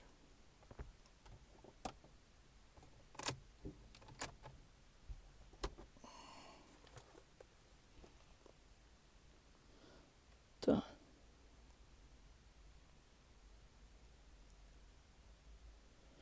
Perdão, vamos ver aqui. Tá. O seu filho que descenderá de você, ele edificará em meu nome. Assim o Senhor cumpriu a palavra que tinha dito, pois me levantei em lugar de Davi, meu pai, e me assentei no trono de Israel, como o Senhor havia prometido. Edifiquei o templo ao nome do Senhor, o Deus de Israel. Nele pus a arca em que estão as tábuas da aliança que o Senhor fez com os filhos de Israel. Enfim, o que ele falou aqui, olha, tá tudo pronto, tô purificado, tô, tô, preparei uma casa agradável para você, ó Deus, né? A, no centro do meu coração está fazer a tua vontade, vem morar em mim, né? E é o que nós devemos fazer também, preparar uma casa para Deus morar na gente. No centro do nosso coração é fazer a vontade dele. Ó, versículo 12. Salomão se pôs diante do altar do Senhor, na presença de toda a congregação de Israel, e estendeu as mãos, porque Salomão tinha feito uma plataforma de bronze, de 2,20 m de comprimento, 2,20 m de largura, 1,30 m de altura, que tinha colocado no meio do pátio. Ele se pôs em pé sobre ela, depois ajoelhou-se na presença de toda a congregação de Israel, estendeu as mãos para o céu e disse: Ó Senhor, Deus de Israel, não há Deus como tu nos céus e na terra. Tu guardas a aliança e a misericórdia aos teus servos, que de todo o coração andam diante de ti. Cumpriste para com o teu servo Davi, meu pai, o que lhe prometeste. Pessoalmente o disseste, e pelo teu poder cumpriste, como hoje se vê. Agora, pois, ó Senhor, Deus de Israel, cumpre a outra promessa que fizeste ao teu servo, meu pai, teu servo Davi, meu pai, quando declaraste dizendo: nunca lhe faltará sucessor diante de mim, que se assente no trono de Israel, contanto que os seus filhos guardem o seu caminho para andarem na lei como você andou. Agora também, ó Senhor, Deus de Israel, que se cumpra a palavra que disseste a teu servo Davi. Mas será que de fato Deus poderia habitar com um homem na terra? Eis que os céus e até o céu dos céus não te podem conter, muito menos este lugar que eu edifiquei. Atenta, pois, para a oração do teu servo e para a sua súplica, ó Senhor, meu Deus, ouvindo o clamor e a oração que o teu servo faz diante de ti. Que os teus olhos estejam abertos dia e noite sobre este templo, sobre este lugar do qual disseste que o teu nome estaria ali, para ouvires a oração que o teu servo fizer neste lugar. Ouve, pois, as súplicas do teu servo e do teu povo de Israel, quando orarem neste lugar, ou seja, eles se referenciam naquele lugar, e nós referenciamos o que? No coração em que Deus habita. Toda oração que fizer no coração em que Deus habita, ou seja, onde dois ou mais estiverem reunidos em meu nome, ali eu estarei. Perdão, onde dois ou mais estiverem reunidos em meu nome, né? Estarei no meio deles. E o que pedirem em comum lhes será, em concordância lhes será dado. Sabe, no nosso coração, onde dois ou mais estiverem habitando, quem que é? Eu e o Espírito Santo, né? Dois principalmente, eu e o Espírito Santo tem que estar lá, né? E o que pedirem em concordância, o que eu pedir concordar com a vontade do Espírito Santo, batata, acontece.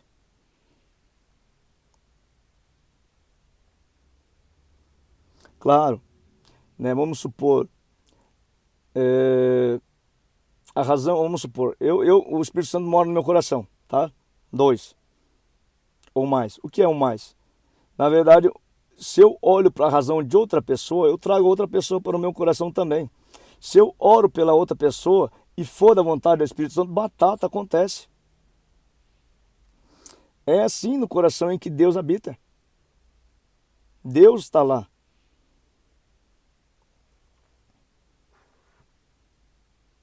Tá. Onde que eu parei?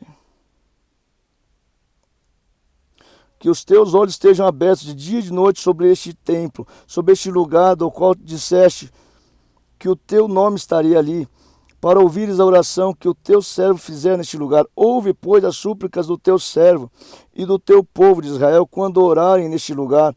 Ouve do lugar da tua habitação dos céus, ouve e perdoa.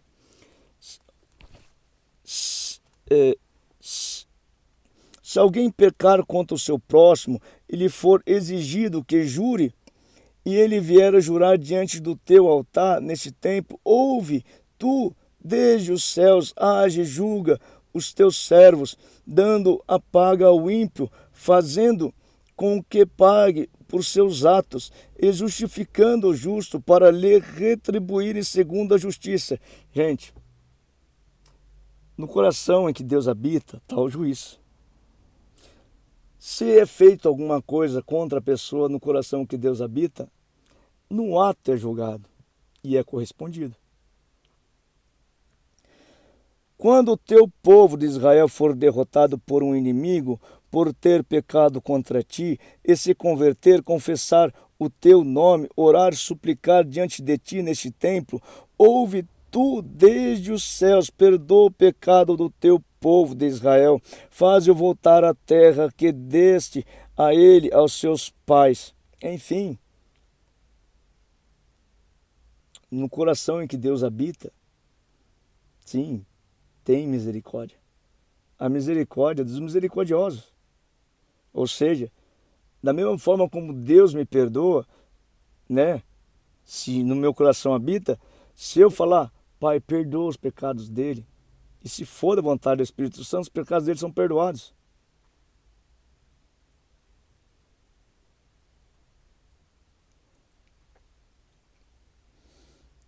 Quando o céu se fechar e não houver chuva, por ter o povo pecado contra ti, e ele orar neste lugar, confessar o teu nome, e se converter dos seus pecados, depois de o haver castigado, ouve tu nos céus, perdoa o pecado dos teus servos e do teu povo de Israel, ensinando-lhes o bom caminho em que deve andar. Envia chuva sobre esta tua terra, que deste em herança ao teu povo. Chuva, Espírito Santo. Pediu perdão, Espírito Santo vem. Quando houver fome na terra ou peste, quando houver crestamento ou ferrugem, gafanhoto, larvas, quando inimigos cercarem as cidades do país, ou houver alguma praga ou doença, toda oração e súplica que qualquer homem ou todo o teu povo de Israel fizer, conhecendo cada um a sua própria ferida e a sua dor, estendendo as mãos na direção deste templo, ouve tu desde os céus, lugar da tua habitação, perdoa e dá a cada um segundo todos os seus caminhos, visto que lhes conheces o coração, porque só tu és conhecedor do coração dos filhos dos homens, para que tu te temam e ande nos teus caminhos todos os dias que viverem na terra que deste aos nossos pais. Enfim, aqui fala toda doença, toda tribulação, toda ação que se é feita num coração em que o Espírito Santo mora, sim, é ouvida. Ou seja, como é os apóstolos de Cristo, ou seja, os seguidores que Cristo, sendo fiéis a Cristo, elegeu como apóstolos, irão curar doentes, irão expulsar cativos, ou seja, libertar cativos, irão perdoar pecados, enfim.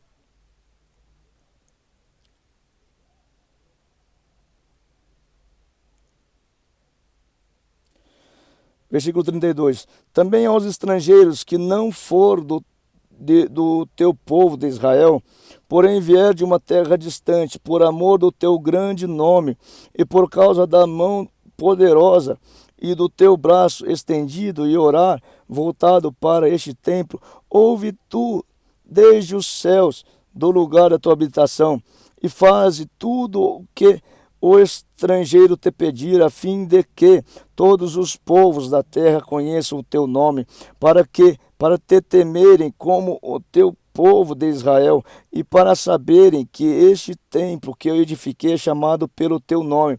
Enfim, como uma pessoa cheia do Espírito Santo, o Espírito Santo habita, pode favorecer os outros? Sim.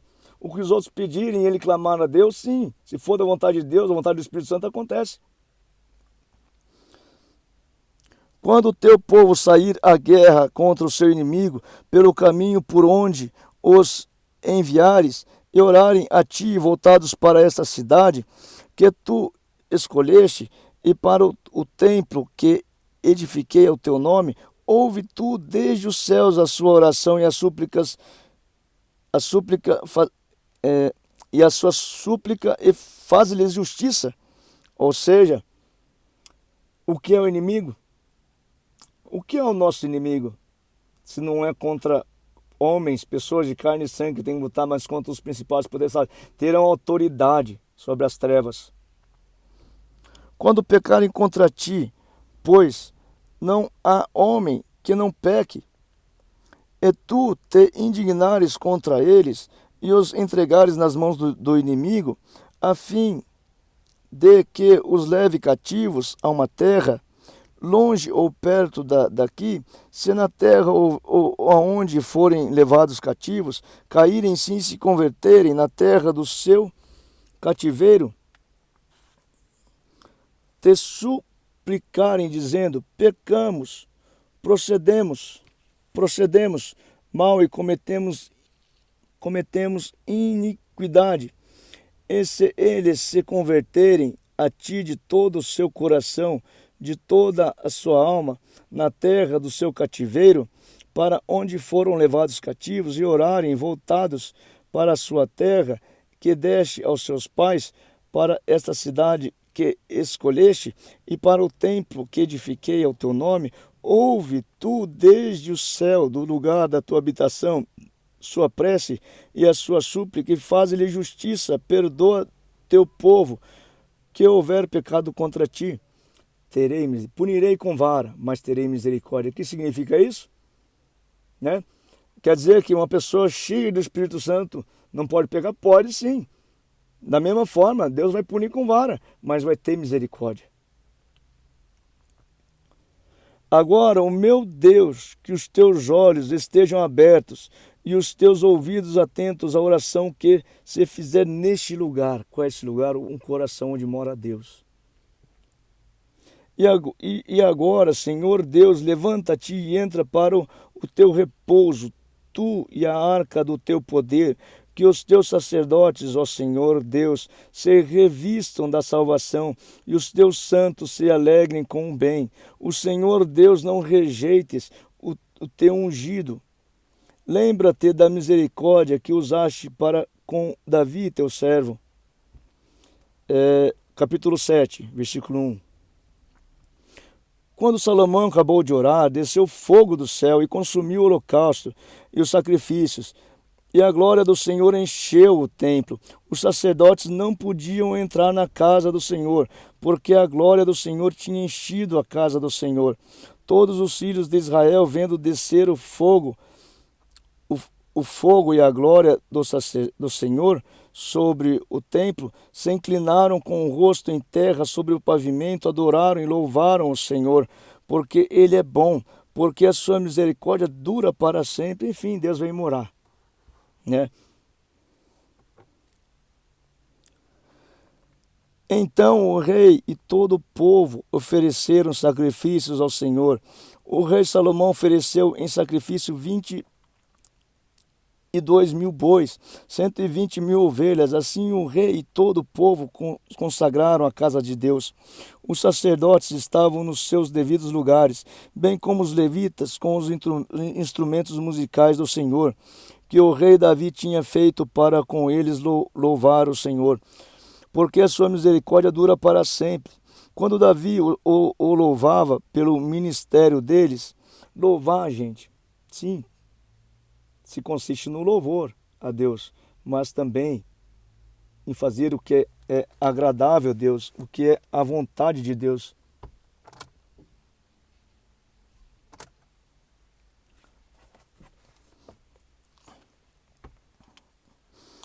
Quando Davi o louvava pelo ministério deles, os sacerdotes que tocavam as trombetas estavam diante deles, e todo o povo de Israel se mantinha em pé. Salomão consagrou também o meio do átrio que estava diante da casa do Senhor, pois ali ofereceu os holocaustos e a gordura dos sacrifícios pacíficos. Ele fez isso porque no altar de bronze que Salomão tinha construído, não cabia holocaustos, as ofertas e os cereais e a gordura dos sacrifícios pacíficos. Só uma observação, quando Deus manda fogo do céu aqui nessa instância e vem morar ali, sabe quando eu oro ao Senhor, clamando ao Espírito Santo, eu vejo, sabe o que eu medito? Eu vejo o Senhor Jesus Cristo naquela cruz e do coração dele, quando apunhado pela lança, saiu sangue e água, que é a vida de Cristo e o Espírito Santo. Sabe o que eu vejo? Eu vejo saindo aquilo e se tornando um fogo, entrando no meu coração. É assim que eu oro. É assim que eu peço a Deus que Ele venha morar no meu coração. Entende? E eu visualizo, mentalizo isso, aquele fogo entrando dentro de mim e enchendo de fogo o meu coração. E um fogo contínuo unindo o meu coração ao coração de Cristo. Né? É assim que eu peço a Deus que o Espírito Santo, porque Ele falou, olha, se pedir Espírito, se o pai, ainda que um pai, né, um pai mau que pede, o seu filho pede pão, ele não dá pedra, se ele pede peixe, não dá serpente, quanto mais você, meu filho, se vocês pedirem o Espírito Santo, vocês receberão, né? Então é assim que eu peço, com toda forma de pensamento, toda vontade. Assim como eles buscavam aqui, entendeu? Você viu que eles iam com toda a força mesmo, tudo que eles tinham para buscar Deus. E assim eu busco também, em oração, buscar que o Espírito Santo venha habitar em mim. Tá. Versículo 8. Neste tempo, Salomão celebrou a festa durante 7 dias. E todo Israel com ele, uma grande congregação. Desde a entrada de Ramate, eles iam com toda a força, gente. Se me buscarem com toda a força, com todo o teu coração, eu me deixarei ser encontrado por ti. Esse que é exemplo para nós. Versículo 9. No 8º dia tiveram uma reunião solene, porque por 7 dias haviam celebrado com consagração do altar, e a festa durou mais de 7 dias. No 23º dia do 7º mês, o rei despediu o povo para suas tendas, e todos voltaram alegres, de coração contentes, por causa do bem que o Senhor tinha feito a Davi, a Salomão e a Israel, seu povo. Versículo 11. Assim Salomão acabou de construir a casa do Senhor e o palácio real. Tudo o que Salomão tinha planejado fazer na casa do Senhor e no seu palácio, ele efetuou com sucesso. De noite, o Senhor apareceu a Salomão e lhe disse: ouvi a sua oração, escolhi para mim este lugar para a casa do sacrifício. Se eu fechar o céu de modo que não haja chuva, ou se ordenar os gafanhotos que consumam a terra, ou se enviar peste entre o meu povo, se o meu povo que se chama pelo meu nome se humilhar, orar, me buscar e se converter aos seus maus caminhos, eu ouvirei dos céus, perdoarei os seus pecados, sararei a sua terra. Essa é a misericórdia de Deus. Os meus olhos estarão abertos e os meus ouvidos estarão atentos à oração que se fizer neste lugar, porque escolhi e santifiquei este templo, para que nele esteja o meu nome para sempre. Os meus olhos e o meu coração estarão ali todos os dias. Que lugar é esse? É um lugar onde um coração que habita a Deus, o templo do Espírito Santo. Se você andar diante de mim, como fez o seu pai Davi, fazendo segundo tudo o que lhe ordenei, guardando os meus estatutos e os meus juízos, também confirmarei o trono de seu reino, segundo a aliança que fiz com Davi, seu pai, dizendo: nunca lhe faltará sucessor que o governe em Israel. Porém, se vocês, olhe bem o que é blasfêmia contra o Espírito Santo. Porém, se vocês se afastarem de mim e abandonarem os meus estatutos, se vocês venderem o Espírito Santo, porém, se vocês se afastarem de mim e abandonarem os meus estatutos e os meus mandamentos que eu lhes prescrevi, e se servirem outros deuses como o dinheiro, e os adorarem como dinheiro, Então os arrancarei da minha terra que lhe dei, e lançarei para longe da minha presença este templo, que santifiquei ao meu nome. E tornarei o templo em motivo de provérbio e de escárnio entre todos os povos. E todo aquele que passar por este templo agora tão exaltado ficará espantado e perguntará: por que o Senhor fez isto com esta terra e este templo? E a resposta será: porque deixaram o Senhor, o Deus de seus pais, que os tirou da terra do Egito, e se apegaram a outros deuses e os adoraram e serviram. Por isso ele trouxe sobre ele todo este mal. Enfim, eu fui lendo e explicando, meditando, né? Creio que intenciono que tenha ficado claro. Não vou me estender muito mais a explicação, porque o vídeo está longo, né? Eu creio, gente, que essa é a razão fundamental para que estamos aqui, para que Deus venha habitar no nosso coração. Assim Ele criou o homem para ser mais semelhante dele, sim. Então o coração tem que estar edificado, a vontade dele vir morar, porque Ele não tem parte com as trevas, tá? Então o coração tem que estar inclinado para fazer o bem. Então para ele vir morar, e uma vez que lá em Gênesis ele falou que esse homem teria domínio sobre tudo, aqui ele falou: olha gente, o que vocês pedirem, se for da vontade do Espírito Santo, pronto, vai acontecer. Então isso é bom, não é? Isso é maravilhoso, gente. Não há ninguém como Deus. Não há ninguém como Deus. Você tendo Deus no teu coração, você tem tudo. Você não tem Deus no teu coração, você não tem nada. Resumidamente isso, né? Vou orar aqui para encerrar. Nosso Pai querido, nosso Pai amado, nós te adoramos, te glorificamos, Senhor. Tu és um Deus maravilhoso. Quão glorioso és tu, Senhor. Quantas dádivas tu dás aos teus filhos, Deus. Claro, que buscam ser fiéis a ti, que buscam fazer o que é o bem, Senhor, que buscam, conforme Jesus Cristo mesmo falou: o meu mandamento é este: amai-vos uns aos outros como eu vos amei. Ou seja, o mandamento de Cristo, aquele que veio para juntar o teu povo. Como? Através do amor. Reunir por uma única causa, através do amor, da misericórdia. Vede, Senhor, que a crueldade tem se espalhado, que o inimigo tão voraz tem afugentado os teus filhos, machucados, iludidos, cegados os teus filhos, ó Deus. Vede o que o inimigo tem feito, Senhor. Em testemunho, ó Deus, de que Cristo falou: deixe-me vir em mim os pequeninos, e não os impeço de vir até mim, porque deles é o reino dos céus. Sim, deixe-me vir os humildes. Veja o que o inimigo está fazendo com os humildes, Senhor. Está dilacerando os corações deles, Senhor. Perante isso, perante essa situação, Senhor, só há um que nos pode defender. És tu, ó Deus. Assim, Pai, eu clamo em nome de Jesus que venha o nosso socorro, venha a nossa defesa dos teus pequeninos que estão sendo afugentados pelo lobo. As tuas ovelhas estão sendo feridas, machucadas, estão caídas, Senhor.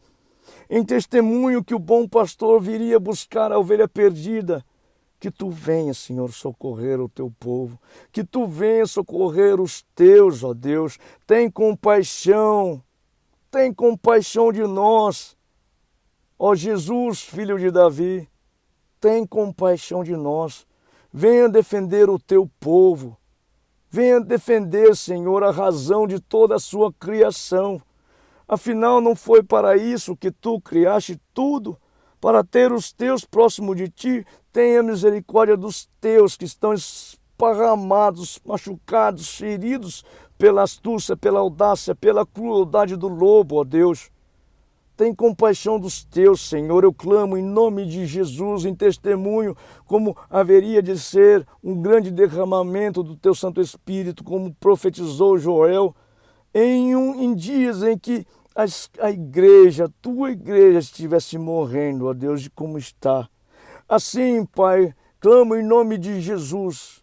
em nome de todos aqueles que o Senhor me confiou, em nome de todos os teus escolhidos, em nome de todos os teus filhos, que se cumpra a profecia de Joel e que haja um grande derramado do teu Santo Espírito para socorrer os teus, que o Senhor Jesus, o Salvador, o nosso Salvador, venha salvar os teus das garras do maligno, Senhor.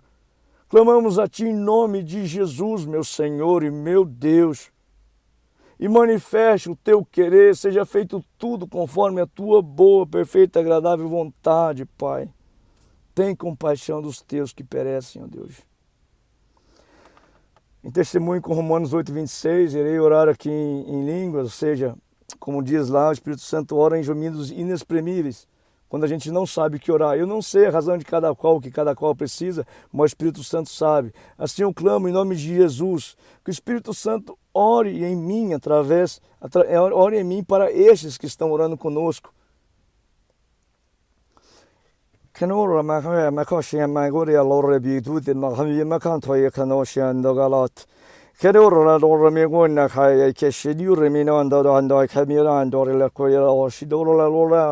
Magantos nurmeno kanto yet na gelas jero namorle do ye lor me kanto ye kminora ta shor loro to di magai magai me kashniki sro to na makilor tai kai lor nyusur me lor na tai kiro me kwet mi us na tai kashni gando thoro lor mi gero lor yor san tanuri mon no kmiro tai ta shor lor la pegai me kan thamangen nero lando ye la ta yeshol luk hamenyu na ha yeshiro le bayana man tai ni ke yer jiro rele me ha kator jish amaha me kanan toleriat keshmi han dai lor man ton tanorat ha me han polar ti ke sharalon to yalada nyon remeno kai josh kirat yetenur mi ambelat hanaroti kala repira selor na yagamandi tsashni meni han da tiras je ke tandor miro rata nami kantai yurma mi gishmor melaton ia ura mela rale